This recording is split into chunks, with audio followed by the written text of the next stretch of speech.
we're here with Boyd Melson after his impressive 4th-round decision win. Boyd, first of all, how are you feeling after the fight?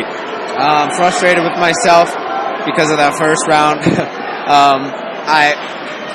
The adjustment I had to make coming from the amateurs here is you take over the lead or the loss you have, how much you're up or down into the second round. Over here, every round starts over at 1, so since it's only 4 rounds, I went out thinking I can't lose a round. I came out stiff as heck and leaping at him, and that's how I ended up getting caught. What did he catch you with that dropped you? It was a lead hand hook, a left hand hook.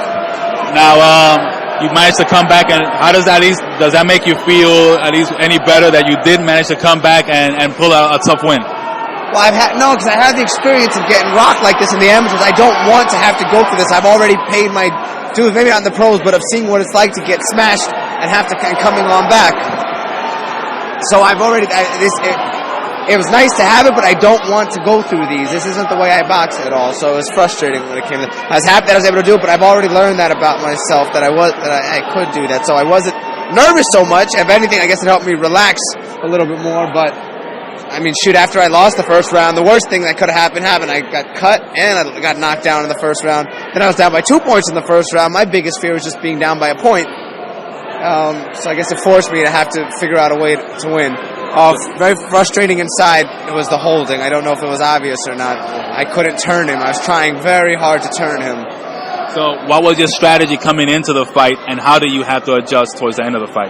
I guess the way I started actually throwing in combinations in the second and third round, more off the jab, doubling up the jab before I threw my left hand, as opposed to leaping with the left hand. I wasn't really throwing any 1-2-3s in the beginning. It was just stiff. Everything was stiff. And I'm more of a loose, evasive, but I just was like, if I start off loose and evasive, I'm afraid it's going to look like I'm losing. Even though when I watch boxing, I know that ring generalship, like Bernard Hopkins, can move the whole time, and he's still winning.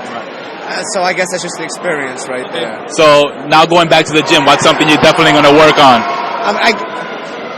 Everything that I need to be doing there is what I do in practice every day. So I guess I can't say that I need to work on that because that's what we do every single day. I don't know.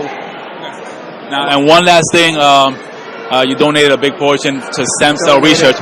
Your whole portion to stem cell research. Why is that so important to you? My best friend over there is in a wheelchair, spinal cord injury. I've taken her around the world a few times to have stem cell procedures. We're tired of having to leave our own country for this. These are stem cells from the umbilical cord.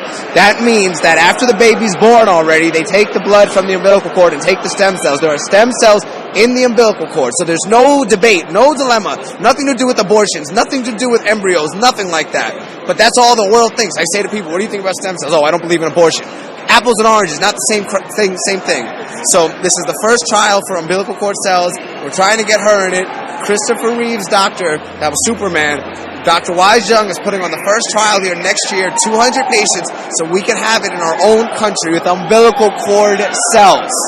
Please, people, listen, umbilical cord. Nothing to do with embryos. You don't know how many headaches I go through with that. So that's why it's important, because I went around the world with her to have this done, and it's not fun at all. Right, so this is definitely something you plan on championing in this country.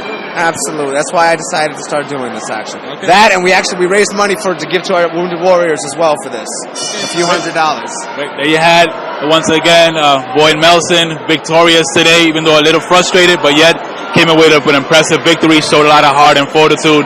Thank you all for being with us today. Thanks, brother. I appreciate it.